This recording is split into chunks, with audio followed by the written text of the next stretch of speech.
Hi ladies and gentlemen, welcome to Data Talks with Loren. Happy New Year. This is a show where we talk about emerging trends in the data world to enable people to stay informed. In today's episode, we are going to learn about spatial data analytics. We are going to understand some of the sources that generate spatial data analytics. We're also able to learn an application area of this, conceptual framework that forms the spatial data analytics, and you'll also be able to understand some of the challenges that people who deal with spatial data analytics undergo and opportunities that you can be able to utilize when dealing with it. So my guest today will take us through this topic, and I'm going to just make an introduction of him. So my guest today earned his Doctor of Science degree in Applied Geophysics from Kyoto University, Japan. Prof is currently the Director, Office of Faculty Affairs at Strathmore University. His other roles within Strathmore University in the Faculty of Information Technology have been Dean, Research and Innovation, Academic and Research Director, Associate Professor, and Senior Lecturer. He has also previously worked in the Ministry of Lands, Department of Survey. Over the years, he has taught courses such as software modeling, software design and construction, database and advanced database systems, among others, at both undergraduate and graduate levels. Prof so far supervised 3 PhD theses and over 100 plus theses and dissertations at master's level. Ladies and gentlemen, allow me to welcome Professor Ismail Ateya, who is going to take us through today's episode. Prof, karibu. Thank you very much, Loren, and I'm glad to be on the show. You're welcome. Yes. All right, so Prof, we can start with understanding what spatial data analytics is about, the sources that generate it, and then how it can be analyzed. Okay, I think first of all, let's start with what is spatial data. Correct.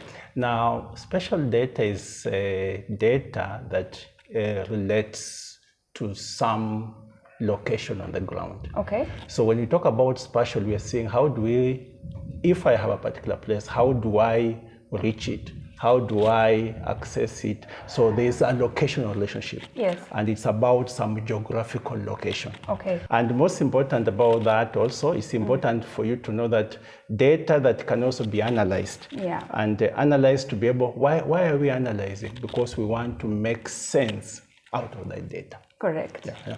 All right. And what sources generate this spatial data analytics? Generally, we have a lot of different sources that we can use to generate spatial data. But let's start with the basic ones. Right now, we have a lot of smartphones. Yes.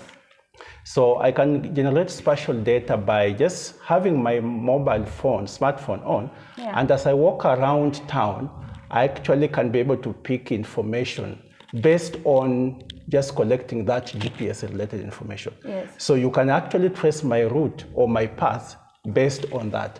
So we also have, like when you drive a car, we have GPS enabled. But we also have photographs. Yeah. So like for example, we have people going to maybe the Masai Mara and they take photographs of animals, and they're amateurs, but that data can also be used as spatial data. We can also consider places like, for example, you remember COVID? Yes. COVID, when the data was collected, remember we are saying location and the information. Correct. So that information was being collected in different locations, but it can also form spatial data. Yeah. So generally right now, we have many sources. Some are formal, some are informal, or amateur-based kind of data collection methods. Yeah. Okay. Yeah. So what comprises the conceptual framework of this spatial data? Generally, there are about 4 important things about the framework. Yes. One of the key parts to start with is what we refer to as primitives.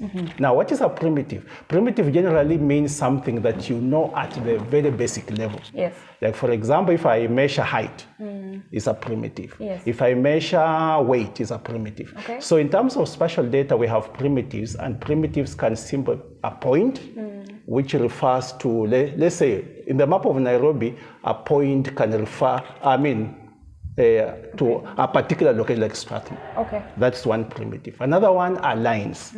For example, if I'm traveling or road network, that's all railway network. Yes. That's a line. Yes. That's another primitive. You see, it's basically a line. True. And rivers. Yes. Then another primitive can be what we call polygons. Yes. And polygon, for example, if I want the map of Nairobi neighboring Machakos, we can draw it around, and so that is also another polygon.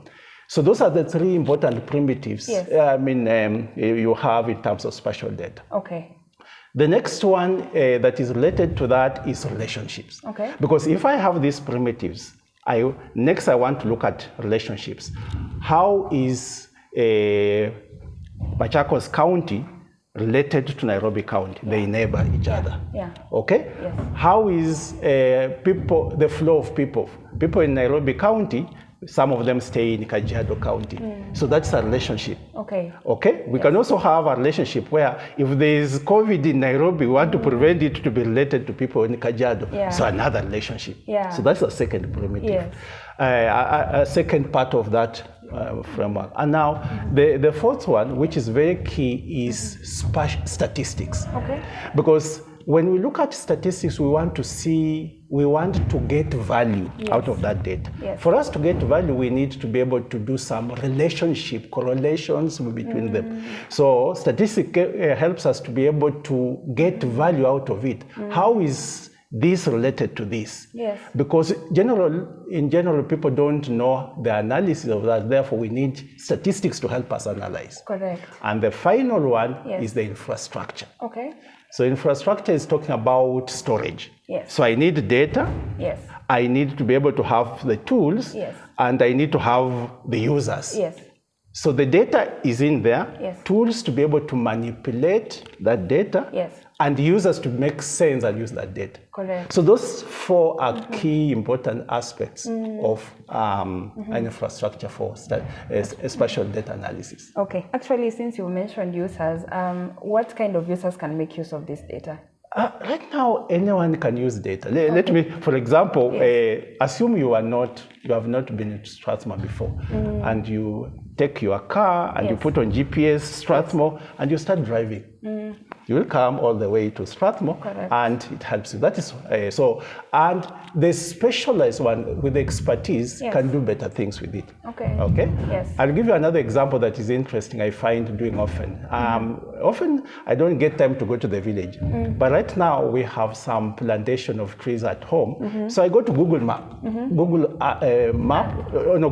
Yes. And then I put in the location check and I see, has someone been trying to harvest my trees in my absence? You see? Yes. So you can use it at that level. And now, right now, you don't need to be an expert to utilize those. Okay. So GPS related, we can also have Google Earth. And of course, the other ones, let's use now the professional ones, urban planners. Yes. So urban planning, maybe we want to have a new estate coming up. We can now use that as part of the planning. We want to see how it looks like. We want to see road network. We want to see if there are any rivers, or we want to see any other related items that will make it easy. Okay. So the users we have from the expertise side who can derive more value. Correct. And the amateurs who want to use it just for daily purpose. Okay. Using my Google map, Yes. getting me somewhere. Oh, okay.